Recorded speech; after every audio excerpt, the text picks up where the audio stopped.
একটু আগে ডিউটিতে না আইছে, তো ডিউটিতে না আওয়ার পরে গোসল টোসল করছে, খাওয়া দাওয়া করছে, করার পরে মোবাইলটা আসলে ওপেন করলাম, করে ইউটিউবে গেলাম।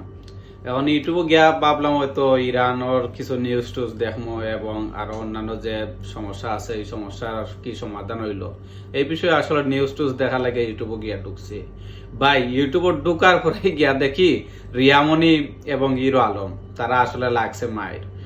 এই মানুষগুলার জ্বালায় আসলে ইউটিউবে ঢোকা যায় না। এরকম কিছু রামছাগল আছে বাংলাদেশও, যে রামছাগল হল সর্বপ্রথম ইউটিউবটা ওপেন করলে এই রামছাগল হল তোর নিউজ আমরা দেখি। এবং বাংলাদেশের কিছু স্বনামধন্য ইউটিউব চ্যানেল আছে, তারা আসলে এই পাগল ছাগলের নিউজ ছাড়া আসলে অন্য কোনো নিউজ পায় না। অনেক বালা বালা চ্যানেল আছে, অনেক বালা বালা বাংলাদেশের ইউটিউব চ্যানেল আছে। কার কথা কইতাম, তারও দেখি গান তোর আসলে মানে খবর তৈরি করে। এখন সারাদিন আপনি কাম করিয়া আওয়ার পরে যদি এই গান তোর যদি নিউজ আপনি সামনে পান, তখন আপনার মাথা কাম করবো কিতা ভাই? আমার আসলে মাথায় কাম করে না। এই পাগল ছাগল হল তো নিউজ দেখতে দেখতে আর ভালো লাগে না ভাই। এই মানুষগুলো এত জ্বালানি জ্বালার আসলে খোয়ার মতো নাই।